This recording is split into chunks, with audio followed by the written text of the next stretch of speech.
नमस्कार दोस्तों, जेबी study point के यूट्यूब चैनल में आपका बहुत बहुत हार्दिक स्वागत और अभिनंदन करता हूं। मैं डॉक्टर देव कुमार आशा करता हूं आप सभी कुशल मंगल होंगे, छोटे बड़ों का सम्मान कर रहे होंगे। तो दोस्तों, नया बैच शुरू हो गया है और देखो, जो भी सेल्फ स्टडी कर रहे हैं अभी से लग जाइए दिसंबर 2023 के लिए, ठीक है। क्योंकि देखो लास्ट में समय कम मिलता है, अभी से तैयारी कर लीजिए, ठीक है।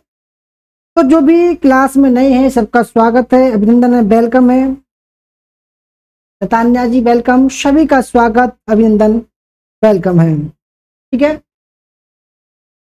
क्लास ठीक चल रही है, आवाज ठीक है?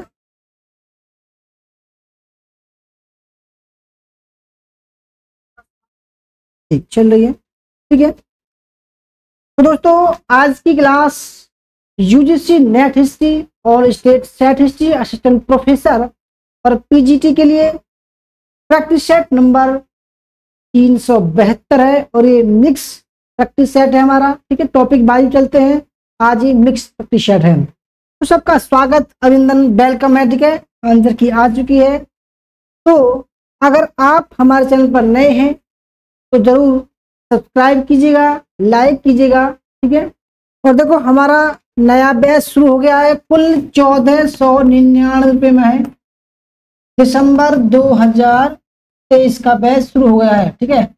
इसमें theory class, practice set, mock test, feedback class, test series, paper 1 का फुल कोर्स, पीडीएफ पढ़ने को मिलेंगी। कुल 1499 रुपये में 15 जुलाई लास्ट डेट है, ठीक है, इसमें इनरोल होने की।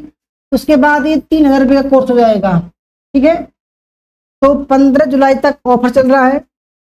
तो आइए शुरू करते हैं आज के सवाल, ठीक है। तो पहला सवाल आप सभी के सामने हाजिर है और देखो, आप जानते हैं सभी सवालों का एक स्टैंडर्ड होता है। ऐसे सवाल लेकर हम हाजिर हैं जो आपके एग्जाम में आएंगे, ठीक है। तो पहला सवाल लेकर हम हाजिर हैं। सवाल नंबर है, दक्षिण भारत में गोदावरी नदी के तट पर रहने वाले नवपाषाण कालीन लोगों की विशेषताएं हैं। कौन कौन सी विशेषताएं हैं, ठीक है। देखो, सबसे पहले तो ये सवाल कहते हैं कि भाई एकदम यूनिक सवाल है, क्योंकि देखो उत्तर भारत में भी, पूर्वी भारत में भी और पश्चिम भारत में भी नवपाषाण काल था, और उसी समय जो दक्षिण भारत था उसमें भी हमारा नवपाषाण काल था। तो कुछ अंतर पैदा होता है नवपाषाण काल में, ठीक है। तो दक्षिण भारत का इसलिए महत्वपूर्ण सवाल है, गोदावरी नदी भी कहा गया है इसको, ठीक है, सवाल में। तो इसको दक्षिण भारत की बूढ़ी गंगा ही बोलते हैं, ठीक है, बूढ़ी नदी, बूढ़ी गंगा। और अगर हम बात करें गोदावरी नदी की, तो ये महाराष्ट्र की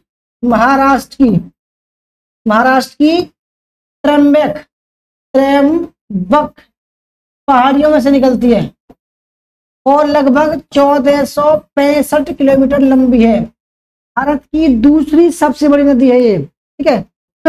आपको मैं भारत की सेकेंड लॉन्गेस्ट, ठीक है, मैं थोड़ी सी जीके की जानकारी दे रहा हूँ आपको, ठीक है, कभी आपके एग्जाम में आ जाए तो लगा देना।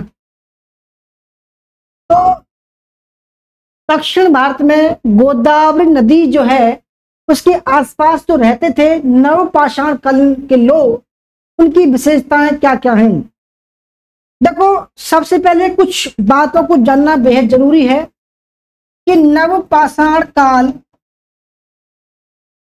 जब आया उस समय दक्षिण भारत में क्या क्या विशेषताएं थी, ठीक है।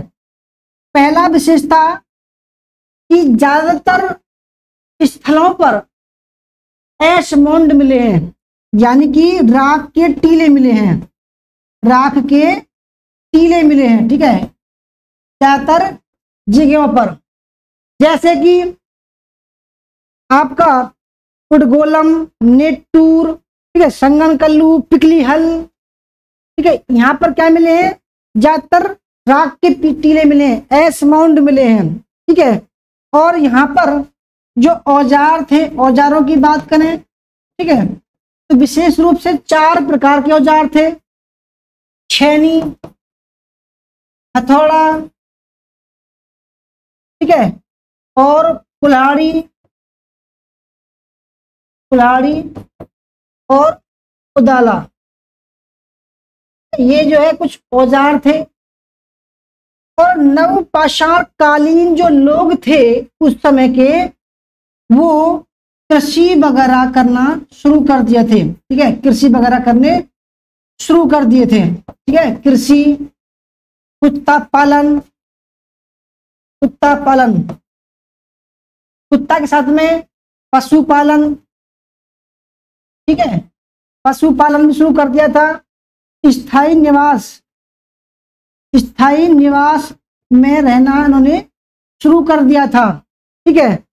और देखो गोदावरी नदी के पास में इसलिए रह रहे थे तो गोदावरी नदी एक प्राकृतिक नदी है, इसको किसी सरकार ने नहीं खुदवाया है, ये प्राकृतिक है। तो ये यहाँ पर पानी सदैव रहता है, तो यहाँ के और पास जो है लोग, जो सभ्यता पनपी, नवपाषाणकालीन सभ्यता, वहाँ के लोग इसलिए जो है सरवाइव कर सके। तो देखो पहला ऑप्शन देखते हैं कि वे कई तरह के प्रस्तर फलकों का प्रयोग करते थे। प्रस्तर मतलब दोस्तों पत्थर, फलक यानी कि औजार का नाम है फलक। तो बिल्कुल ठीक है, क्योंकि देखो मैंने आपको बताया औजार, छेनी, हथौड़ा, कुल्हाड़ी, कुदाला, ये कई प्रकार, इनकी कह सकते हैं 4 प्रकार के फलकों का निर्माण करते थे, ठीक है, पहला ठीक है। दूसरा, वे सिलबट्टे का प्रयोग भी करते थे। सिलबट्टे का प्रयोग क्यों करते थे?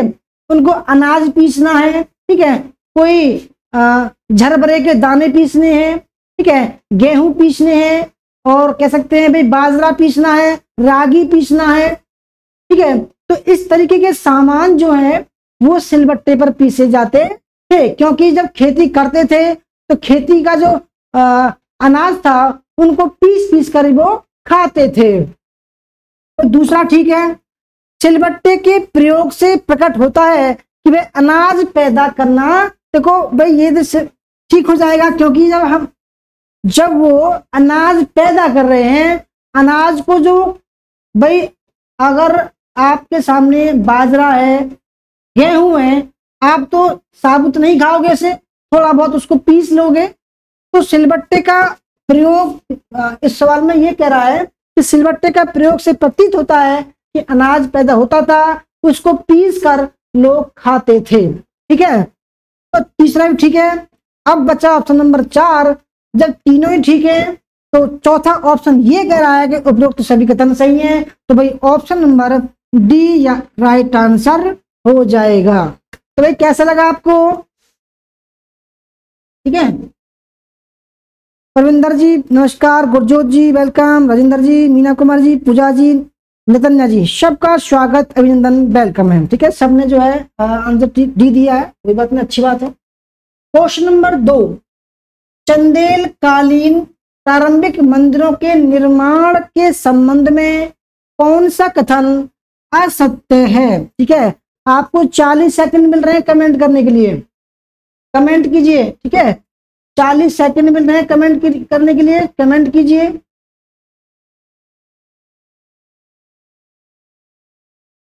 देखो हमारे पास में ऐसे ऐसे ढेरों सारे सवाल हैं जो आपको व्याख्या सहित में करवाने वाला हूं, ठीक है।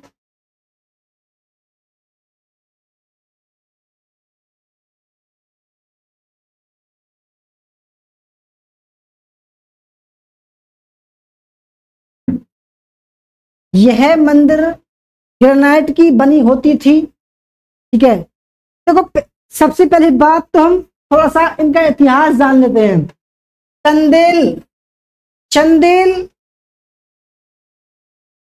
चंदेल की स्थापना किसने की? चंदेल वंश की स्थापना, ठीक है, थोड़ा सा जान लेते हैं क्योंकि ये एग्जाम में आते रहते हैं।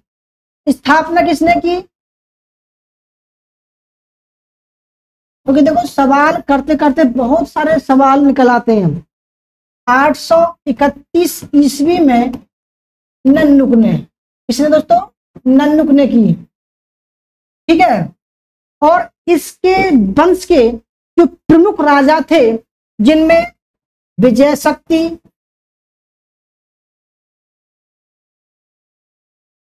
ठीक है, राहिल,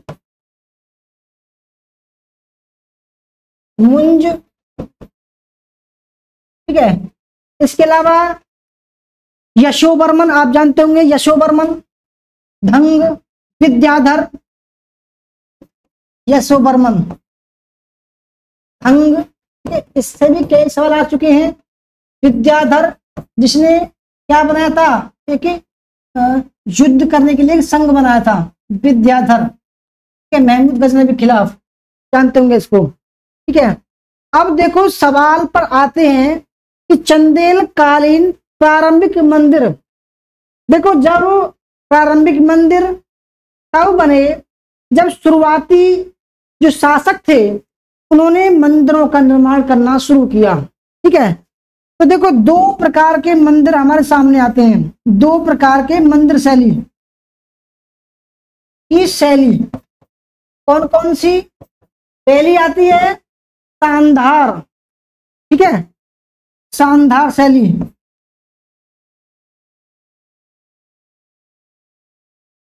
और दूसरी आती है निरंधार शैली, निरंधार शैली। यानी कि देखो चंदेल कालीन जो मंदिर हैं उनमें प्रांगण नहीं होता है, प्रांगण मतलब यहाँ पर मंदिर है, ठीक है, इस तरह का मंदिर है और इस तरफ चारों तरफ ये इसी दीवार से घिरा हुआ है, इसको प्रांगण बोलते हैं, ठीक है। अब देखो पहला ऑप्शन देखते हैं, जो प्रारंभिक मंदिर थे और बाद में बने जो मंदिर है वो एक ही चीज से बने हुए थे, ठीक है। यह मंदिर ग्रेनाइट की बनी होती थी, पहला ठीक है, ठीक है, यानी कि ग्रेनाइट और बलुआ पत्थर से बनी हुई थी, इसके साथ मिला देते हैं बलुआ पत्थर, ठीक है, यानी कि ग्रेनाइट से भी और बलुआ पत्थर से भी बने हुए थे, ठीक है, कोई भी डाउट नहीं है पहले ऑप्शन में, तो पहला ठीक है। दूसरा, इन मंदिरों में बलुआ पत्थर का भी प्रयोग किया जाता था, देखो मैंने वहां लिख दिया, दूसरा भी ठीक है। प्रारंभिक मंदिरों का आकार बड़ा होता था, देखो जो प्रारंभिक मंदिर थे, चाहे हम बात करें विजय शक्ति की, चाहे धंग की, चाहे आप विद्याधर की बात करें, चाहे सुब्रमण्य की बात करें, उन्होंने बड़े बड़े मंदिरों का निर्माण करवाया, ठीक है, और चारों तरफ कोई बाउंड्री वगैरह नहीं थी, ये खुले आसमान में बनाए गए हैं और इनके ऊपर एक शिखर बनाया गया है, ठीक है, इस तरीके का, और चारों तरफ दोस्तों आप देखते होंगे, ठीक है, इस तरफ जो है चारों तरफ मंदिर के आदमी और लेडीज और मेल फीमेल की जो है अश्लील, थोड़ी सी कह सकते हैं अश्लील तस्वीरें, मूर्तियां बनाई गई हैं, ठीक है, क्योंकि देखो उस समय उनको अश्लीलता नहीं दिखी, क्योंकि कहते हैं कि जब मंदिर को जब देखते हैं तो पहली बार में ऐसा लगता है कि अश्लील है ये, मगर मंदिर में लिखा होता है कि अगर आप इस मंदिर को, चंदेल मंदिरों को अश्लीलता की दृष्टि से देखोगे तो अपने घर जाइए, ठीक है, ये अश्लील नहीं है, ये वहां का कल्चर था, ठीक है। तो शिखर का निर्माण किया गया था और इसके ऊपर कलश भी था, कलश, तो ये खुले आसमान में थे, प्रांगण के बीच में कोई नहीं था, ठीक है। तो तीसरा भी ठीक है, क्योंकि प्रारंभिक मंदिरों का आकार बड़ा होता था, बाद में छोटे होते गए। चौथा, प्रारंभिक मंदिरों को शानदार और अंग शिखर विहीन मंदिर कहा जाता था। देखो दोस्तों मैंने बताया जो प्रारंभिक मंदिर थे वो निरंधार शैली के बनाए गए थे, ठीक है, यानी कि इसमें क्या था कि प्रांगण वगैरह थे, ठीक है, परंतु आखिर में आते आते वो शानदार शैली में बनने शुरू हो गए, ठीक है। तो दो शैली थी मंदिर निर्माण की, शानदार और निरंधार। तो प्रथम जो शुरुआती जो मंदिर बनाए गए थे वो निरंधार शैली में बनाए गए थे और जो बाद के जो मंदिर बने वो शानदार शैली में बने गए थे। तो कुछ मंदिरों के नाम बताऊंगा। 64 योगिनी का मंदिर, ठीक है, इसमें 64 देवी के मंदिर हैं, ठीक है। कंदरिया महादेव, कंदरिया महादेव का मंदिर, विष्णु मंदिर, विष्णु मंदिर। ठीक है, तो ये कुछ मंदिर हैं। ठीक है, इसके अलावा और देखें तो भाई बैद्यनाथ मंदिर, विश्वनाथ मंदिर, जिन्नाथ मंदिर। ठीक है, और चंदेलों का कालिंजर मंदिर प्रसिद्ध है। ठीक है, तो देखो इस हिसाब से जो गलत है वो जाएगा ऑप्शन नंबर डी, क्योंकि प्रारंभिक मंदिर को निरंधार शैली में बनाया गया था, ना कि शानदार शैली में। ठीक है, कितना सिंपल सवाल है और कितना अच्छा सवाल है। क्वेश्चन नंबर 3 पर चलते हैं। क्वेश्चन नंबर 3 आपके सामने है। हड़प्पा सभ्यता के बारे में निम्नलिखित कथनों पर विचार कीजिए। बहुत ही बढ़िया सवाल है। देखो क्लास को कर लो तो फायदे में रहोगे भाई। ठीक है, हड़प्पा सभ्यता के बारे में कुछ कथन दिए गए हैं, जैसे कि मनुष्य कृषि करते थे। दूसरा ऑप्शन है अधिकतर हड़प्पा स्थल अर्ध शुष्क भूमियों में स्थित थे, यानी कि वहां पर पानी की व्यवस्था भी थी और नहीं भी था। ठीक है, यानी कि नदियों के ओर पास नहीं थे वो। जल भंडारण आकारों के उपयोग के भी साक्ष्य मिले हैं। तो भाई सबसे पहले तो हम हड़प्पा सभ्यता के बारे में थोड़ा सा जान लेते हैं। ठीक है, हड़प्पा के बारे में जान लेते हैं।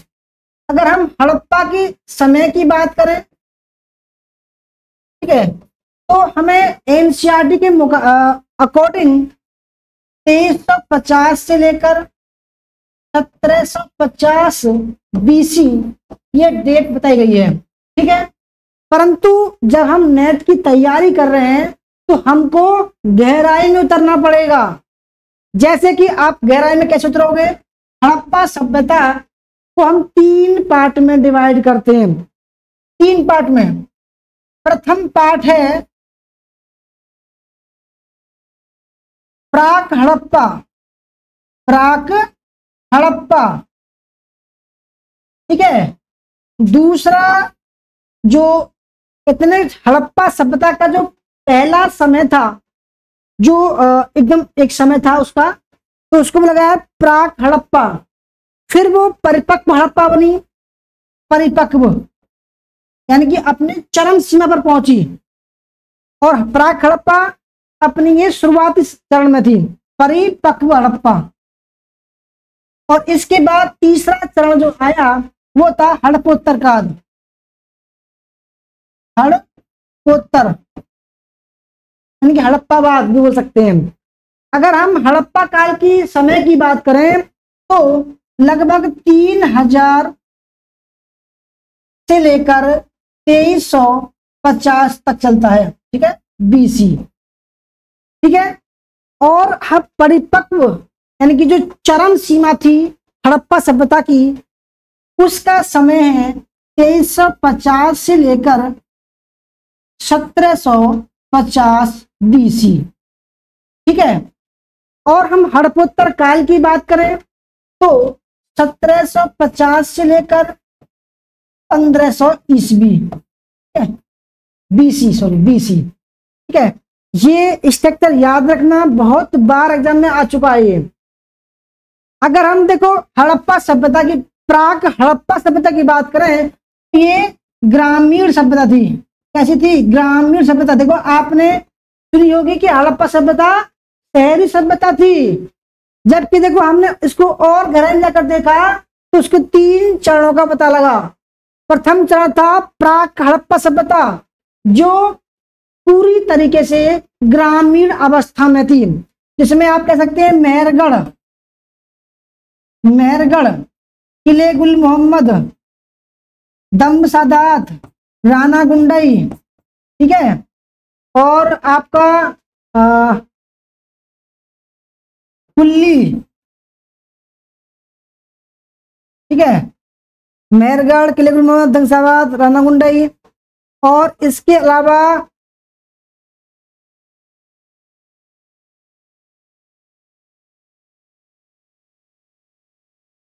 कालीबंगा, चनहुदड़ो, ठीक है। अगर हम परिपक्व हड़प्पा सभ्यता की बात करें तो इसमें आपका हड़प्पा आ जाएगा, मोहनजोदड़ो आ जाएगा, चनहुदड़ो आ जाएगा, कालीबंगा, लोथल, आलमगीरपुर, ठीक है, और राखीगढ़ी, सब जितने भी स्थल हैं ज्यादातर इसमें आएंगे। फिर हड़प्पोत्तर काल के जो स्थल हैं उनमें रंगपुर, ठीक है, कालीबंगा, चनहुदड़ो, ये आएंगे, ठीक है। तो आगे से ध्यान रखना, देखो ये जानना बहुत जरूरी है क्योंकि आप एकदम हाई लेवल की तैयारी कर रहे हैं। तो अब सवाल पर आते हैं कि मनुष्य कृषि करते थे, बिल्कुल ठीक है। और कृषि का जो सिंचाई वगैरह होती थी वो नहरों के द्वारा, सॉरी, नदियों के द्वारा होती थी, बांध बनाए गए थे, ठीक है। तो कृषि करते थे किसकी? कपास की, राई की, ठीक है, सरसों की। याद रखना दोस्तों, मैं बता रहा हूं ये सवाल ऐसे ही आते हैं।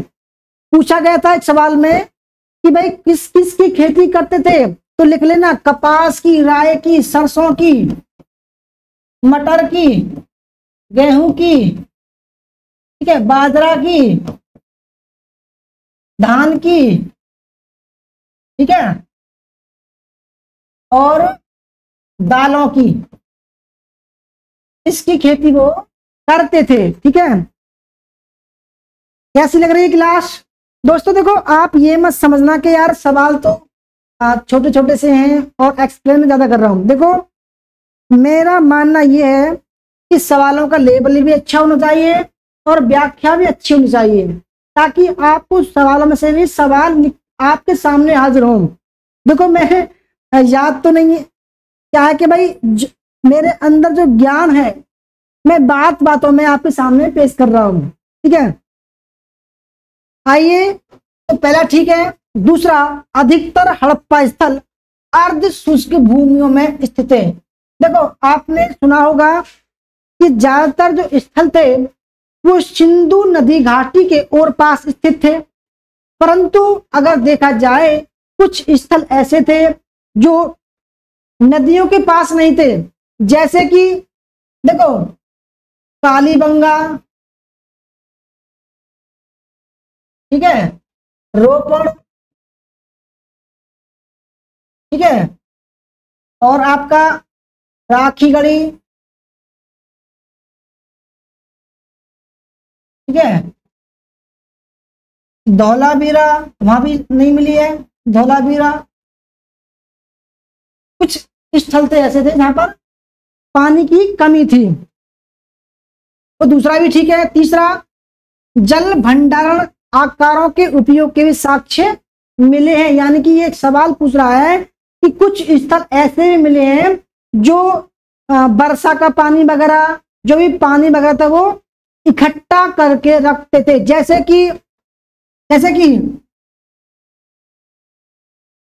जैसे कि आप मानो धौलावीरा, यहाँ के जल संग्रहण के साक्ष्य मिले हैं। पूरी दुनिया में प्रथम ऐसी जगह है धौलावीरा, ठीक है। और आपका मोहनजोदड़ो स्नान घर मिला है, ठीक है, मोहनजोदड़ो, ठीक है। यहाँ पर क्या मिले हैं? पानी के साक्ष्य मिले हैं कि भाई एक जगह इकट्ठा करके रखा हुआ था। तो पहला ठीक है, दूसरा ठीक है, तीसरा ठीक है, और इस हिसाब से option number D right answer हो जाए, यानी कि ऑप्शन नंबर ये सभी ठीक है। देखो दोस्तों इसकी पीडीएफ में बना रहा हूं और इसकी पीडीएफ आप बिल्कुल फ्री में ले लेना, ठीक है। इसकी पीडीएफ बिल्कुल फ्री में ले लेना, बस जेबी स्टडी पॉइंट का ऐप डाउनलोड कर लेना और स्टडी मटेरियल में जाकर इसकी पीडीएफ डाउनलोड कर लेना, ठीक है। आइए क्वेश्चन नंबर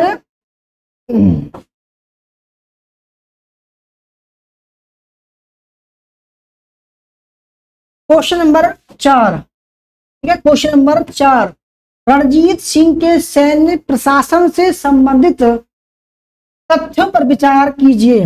बहुत ही बढ़िया सवाल है, शानदार सवाल है, कई बार आ चुका है, अब की बार भी आया था, उससे पिछली बार भी सवाल आया था और उससे पिछली बार सवाल रणजीत सिंह पर आया था? ठीक है, एकदम बेहतरीन सवाल है। ठीक है, तो बात बातों में बहुत सारे सवाल आपको मिलेंगे।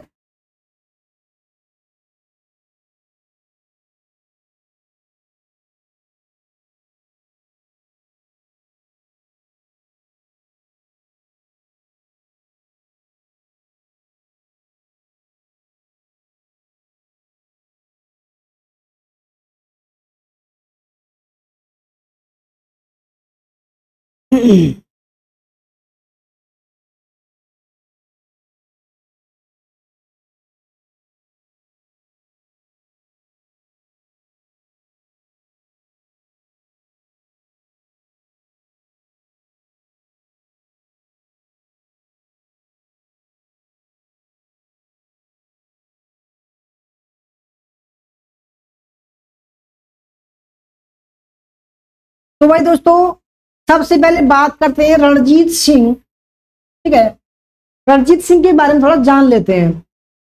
देखो, जब 10वें गुरु गुरु गोविंद सिंह की मृत्यु हुई तो उन्होंने कहा कि भाई अब जो है अगला गुरु नहीं बनेगा, और जो भी गुरुवाणी है, जो भी गुरुओं की वाणी है, ठीक है, वही जो है आपका मार्गदर्शन करेगा। ठीक है, फिर बंदा बहादुर सिंह एक राजनीतिक शक्ति के रूप में उभरते हैं। फिर उनकी मृत्यु 1716 में हो जाती है। फिर सिखों का जो इतिहास है थोड़ा सा अंधकार में चला जाता है। परंतु रणजीत सिंह, देखो, जब नादिर साहब वगैरह आता है तब वो 12 मिसल में डिवाइड हो जाते हैं। 12 मिसल यानी कि 12 शाखाओं में डिवाइड हो जाते हैं। कौन भला? सिख। तो सबसे प्रमुख जो मिसल थी वो थी सुकर चकिया।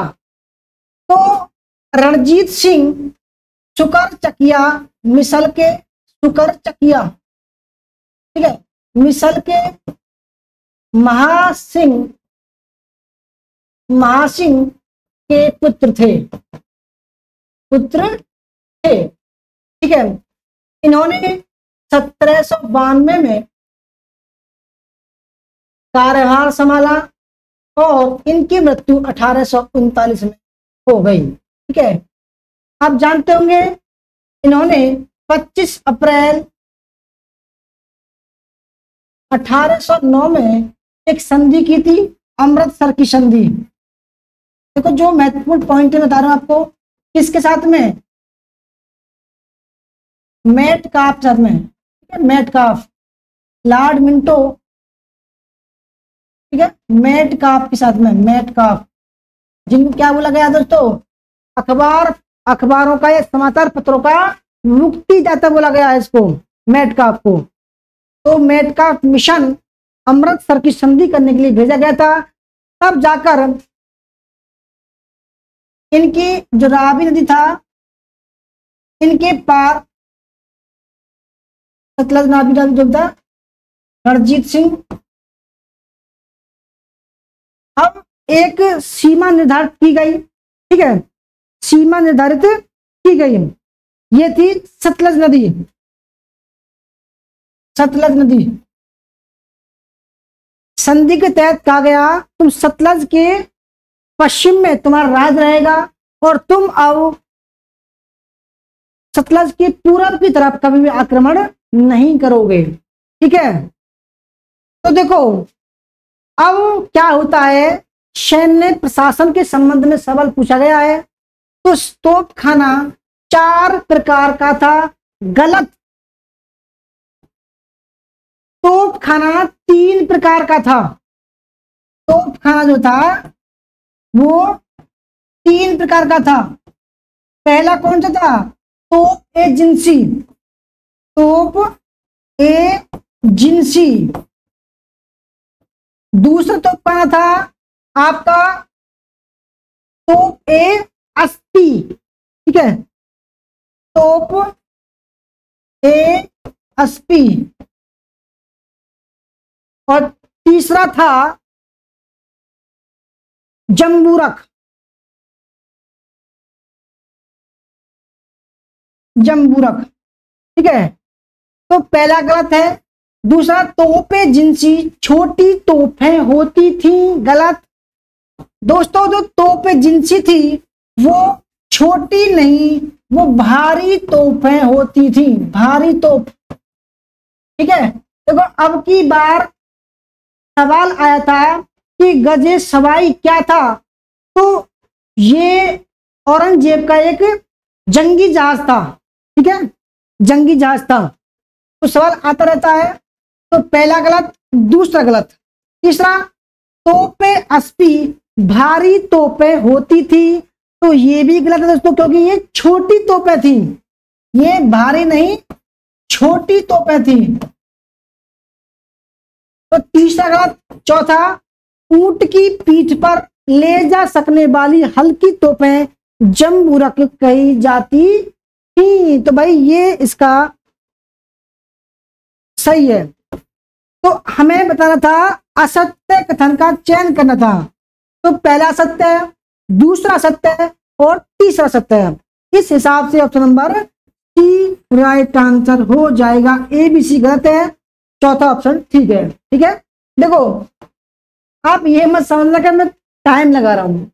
देखो दोस्तों, टाइम सवालों को देखते हुए लग रहा है कि सवाल भी बड़ा है और व्याख्या भी थोड़ी सी अच्छी कर रहा हूं। ठीक है, आप इसीलिए इतनी रात में क्लास कर रहे हैं। अच्छा, क्वेश्चन नंबर 5 देखते हैं। क्वेश्चन नंबर 5, रौजा ए मुनव्वरा भारत की एक प्रसिद्ध ऐतिहासिक इमारत है। इस इमारत के निर्माण के बारे में क्या सही है? रौजा ए मुनव्वरा।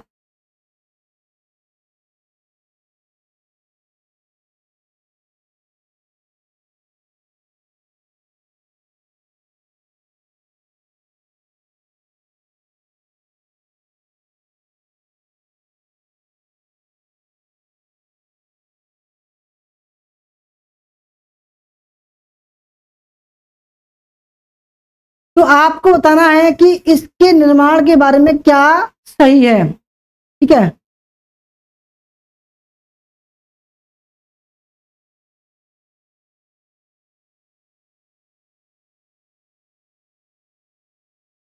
तो भाई दोस्तों बहुत ही शानदार सवाल है, घुमा देगा आपको ये सवाल। ठीक है, आपको ये सवाल घुमा देगा।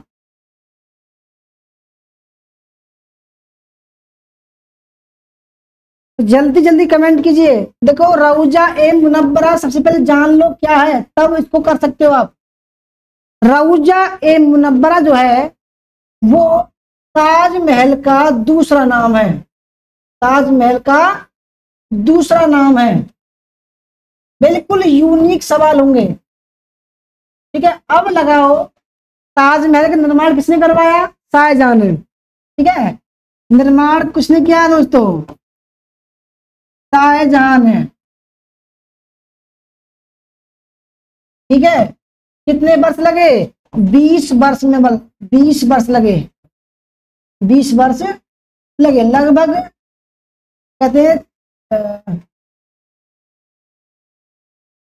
34 लाख के लगभग लगे शायद, और 20,000 मजदूर लगे, मजदूर लगे। ठीक है, तो अब बताइए कौन सा सही है? चारों में से एक ठीक है। पहला देखते हैं, इमारत का निर्माण एक महबूब के द्वारा अपनी महबूबा की याद में कराया गया था, ये तो ठीक है ही। दूसरा देख लेते हैं, इसका निर्माण भारत में मुगल आक्रमणकारियों के आक्रमण के समय शहीद हुए भारतीयों की याद में, सैनिकों की याद में किया गया, गलत। तीसरा, भारत में मुसलमान आक्रमणकारियों के आक्रमण की शानदार विजय की याद में किया, गलत। चौथा, स्वाधीनता आंदोलन के दौरान मुसलमान सैनिकों की याद में किया, गलत। दोस्तों सही क्या है? शाहजहां ने अपनी बेगम मुमताज महल के लिए, किसके लिए? मुमताज महल के लिए, महल के लिए की याद में बनवाया था, जो 34 में 14वीं संतान होने के समय एक्सपायर हो गई थी। तो भाई जो सही है वो option number A right answer है। आगे बढ़ते हैं क्वेश्चन नंबर 6। स्वामी दयानंद सरस्वती के संबंध में कौन सा कथन असत्य है? ठीक है, बढ़िया सवाल, एकदम बेहतरीन यूनिक सवाल है ये भी। ठीक है, सवाल करते रहिए, मस्त रहिए, खुश रहिए। कोई भी डाउट हो तो पूछ सकते हैं। ठीक है,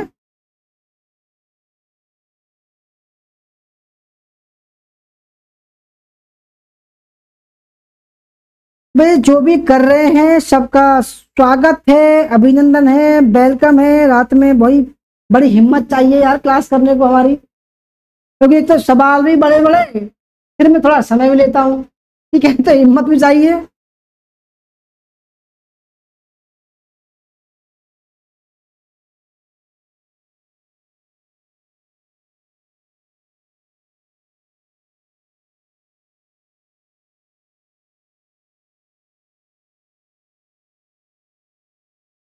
अगर वीडियो अच्छी लग रही हो तो लाइक कीजिएगा, शेयर कीजिएगा। ठीक है, आइए सवाल करते हैं। स्वामी दयानंद सरस्वती के बारे में कौन सा कथन असत्य है? आप सभी जानते होंगे, आर्य समाज के संस्थापक थे ये। आर्य समाज के संस्थापक मुंबई में, ठीक है, मुंबई में 1875 में इन्होंने स्थापित किया था आर्य समाज। ठीक है,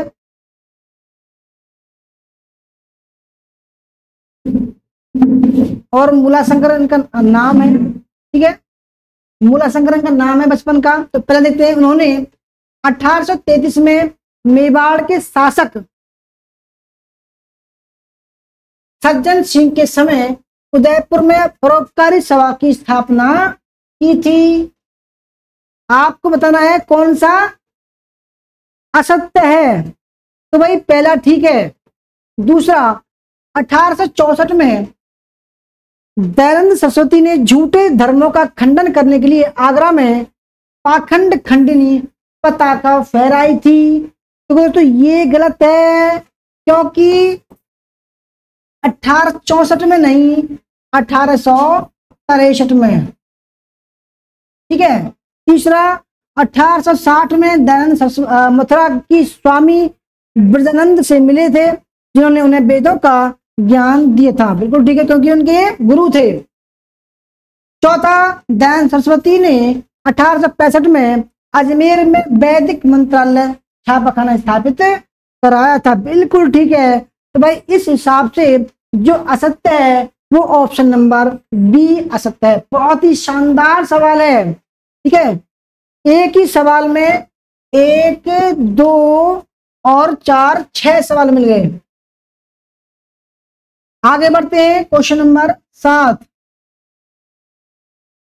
अकबर के दरबार में तानसेन व बाज बहादुर प्रसिद्ध संगीतकार थे। शाहजहां संगीत मर्मज्ञ था, वह बहुत अच्छा गायक भी था। ठीक है, शाहजहां के काल के प्रमुख संगीतकार इनमें से कौन थे? मैं देखो, अकबर कालीन जो अबुल फजल था, कभी कभी इसके बारे में भी आते हैं। अबुल जो फजल था वह 36 चित्रकारों के नाम बताता है। ठीक है, 17 संगीतकारों का नाम बताता है, जिनमें, ठीक है, जिनमें दोस्तों 13 हिंदू थे। ठीक है, इसके पिता का नाम शेख मुबारक था, भाई का नाम फैजी था। ठीक है, और इसकी हत्या 1602 में जहांगीर ने करवा दी, वीर सिंह बुंदेला के हाथों। ठीक है, कई बार सवाल आ चुका है इसके ऊपर। तो देखो, अकबर के दरबार में तानसेन, ठीक है, वह बाज बहादुर प्रसिद्ध संगीतकार थे। शाहजहां संगीत मर्मज्ञ था, वह बहुत अच्छा गायक भी था। ठीक है,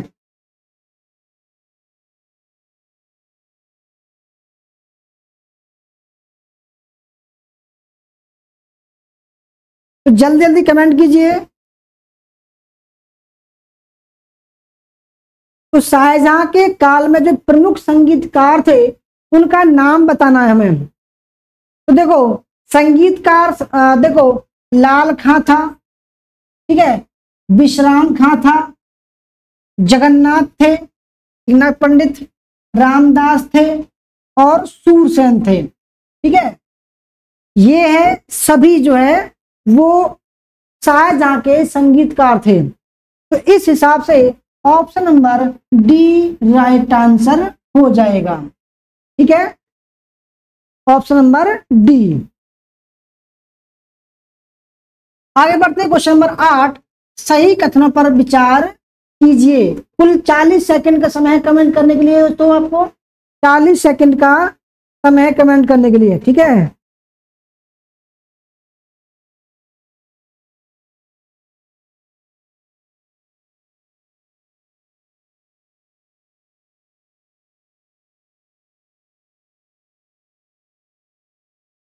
एन केसरी जी कह रही हैं वेलकम, वेरी गुड, धन्यवाद सुजाता जी, वेलकम।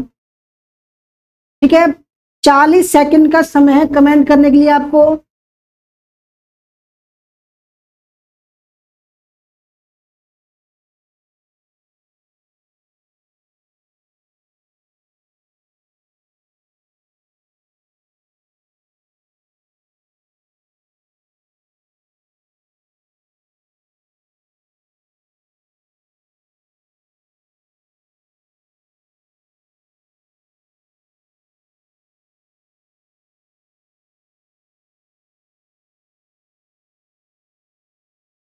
आइए व्याख्या करते हैं दोस्तों। देखो अगर हम आंदोलन की बात करें, 57, 1857 जो पहले के, ठीक है, ये पहले के आंदोलन है, पहले के आंदोलन,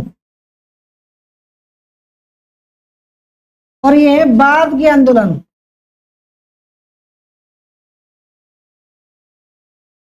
देखो अगर देखें तो सन्यासी विद्रोह, सन्यासी, चुआर विद्रोह, हो विद्रोह, ठीक है, झांसी विद्रोह, गडकरी विद्रोह, ठीक है, और क्या कहते हैं इसको,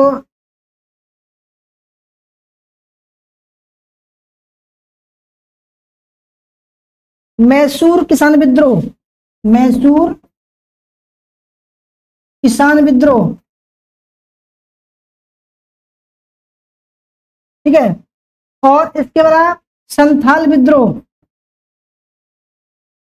हूल विद्रोह, हूल नहीं, हूल नहीं, ठीक है, रामदासी विद्रोह। ठीक है, अगर हम 57 के बाद की बात करें तो सबसे पहला आता है नील विद्रोह, नील विद्रोह, ठीक है, जिस पर सवाल है। हूल विद्रोह, महान हलचल, ठीक है, झांसी विद्रोह, और मालाबार में हुआ था विद्रोह, ठीक है, मोपला विद्रोह, मोपला विद्रोह 1921 में। ठीक है, तो ये विद्रोह हुए थे। दक्कन विद्रोह हुए थे, दक्कन विद्रोह,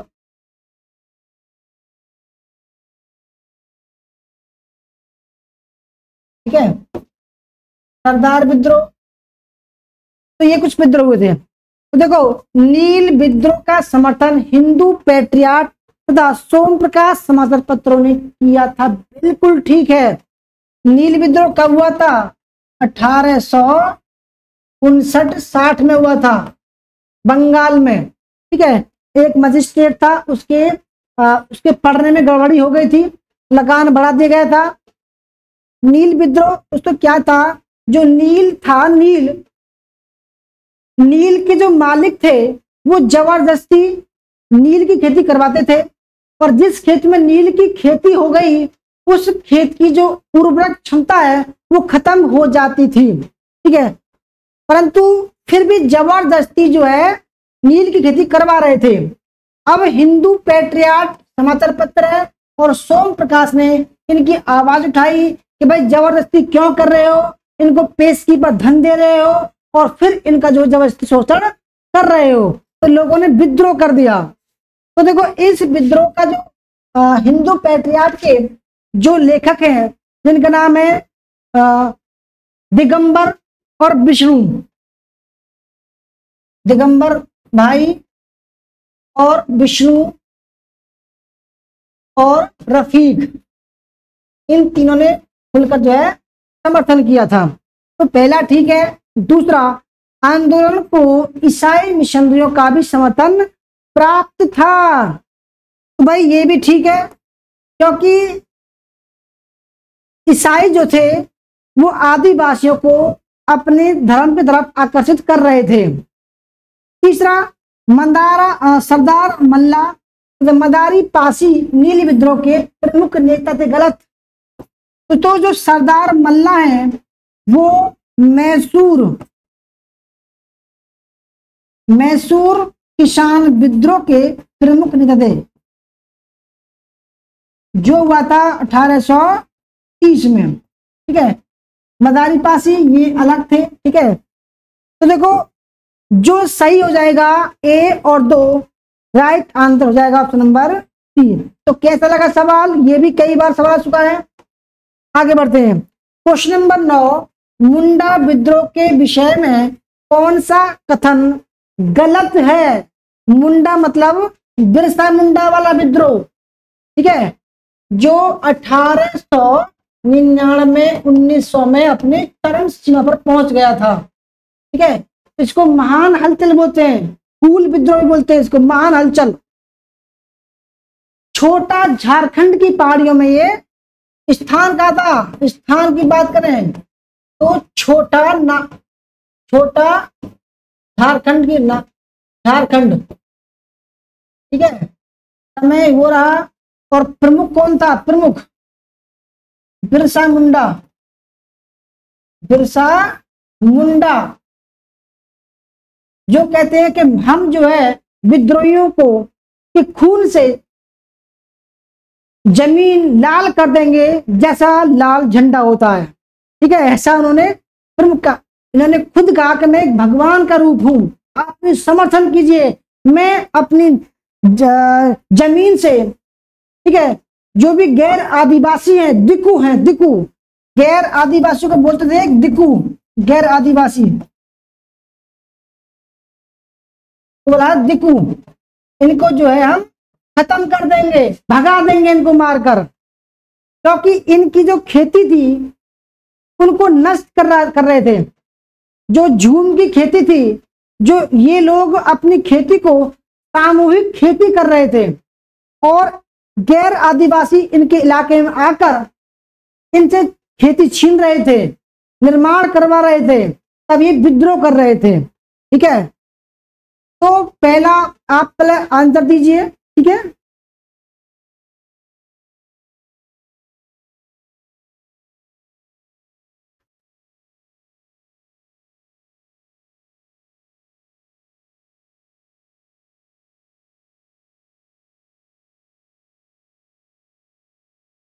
आइए देखते हैं।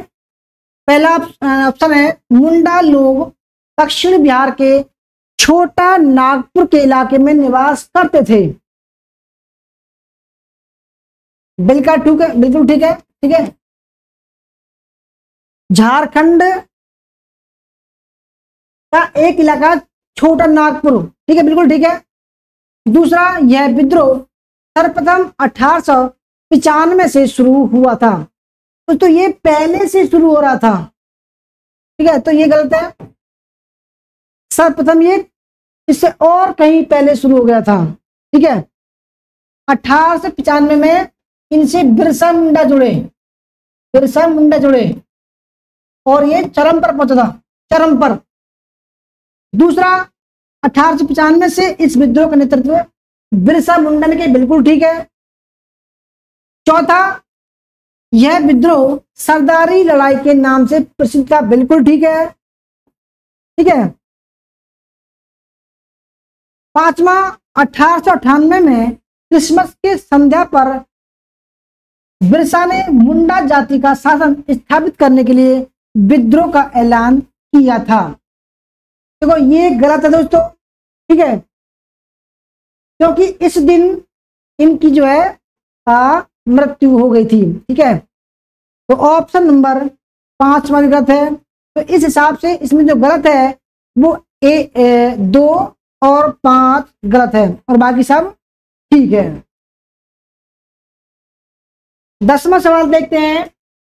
निम्न को काल के अनुसार लगाइए, ये क्रोनोलॉजिकल है। ठीक है, ऐसे ही सवाल आजकल आ रहे हैं। ठीक है दोस्तों, बहुत ही शानदार सवाल है ये भी, क्रोनोलॉजिकल। ठीक है, ऐसे ही सवाल आ रहे हैं आजकल।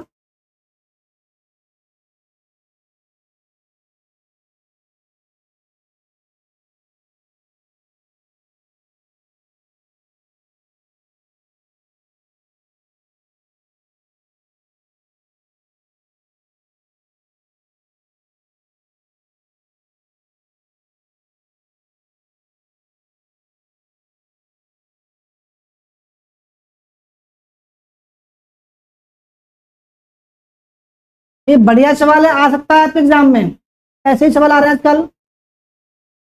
सहकारी उधार समिति जो अधिनियम आया था वो आया था 1904 में। ठीक है, ये गांव व कस्बों के लिए आया था। ठीक है, जहां सहकारी उधार समिति बनाई गई थी, यानी कि कुछ पैसा उधार देकर काम करवा अपना काम निकालते थे लोग बाग। ठीक है, इसके बाद में पंजाब भूमि अन्य आक्रमण अधिनियम, यानी कि जो पंजाब भूमि के लिए एक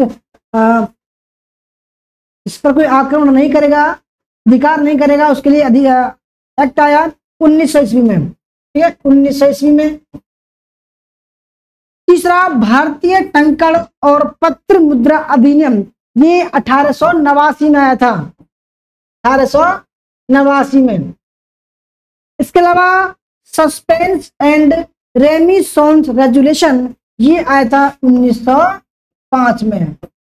ये ऐसे ही सवाल क्रोनोलॉजिकल आ रहे हैं आजकल। ठीक है, तो इस हिसाब से सी, फिर बी, फिर ए और D, C A, C B A D, C B A D. तो ऑप्शन नंबर इसका नहीं,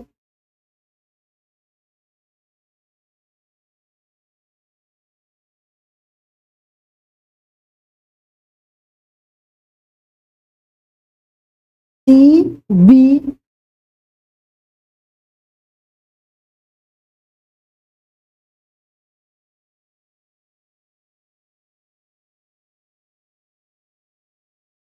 इसका ऑप्शन हो जाएगा option number C, option number C, C इसका राइट आंसर हो जाएगा। तो भाई ये थी हमारी आज की क्लास, आपको कैसी लगी?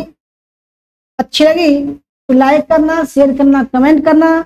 अगर किसी को दोस्तों नया बैच ज्वाइन करना है, ठीक है, नया बैच, तो 15 जुलाई तक ऑफर चल रहा है। कुल 1499 रुपये में है। ठीक है, 6 महीने का,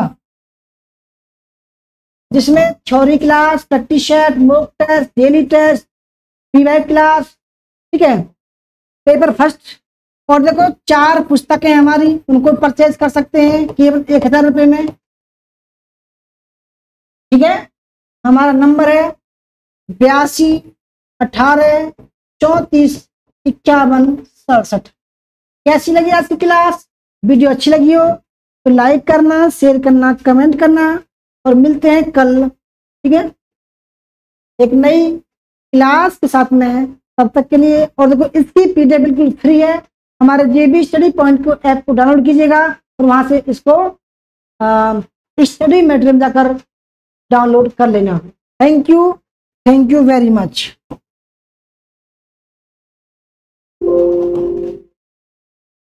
गुड नाइट सभी को, सबको राम राम, जय श्री राम, सलाम अलैकुम, सलाम, सत श्री अकाल। ठीक है।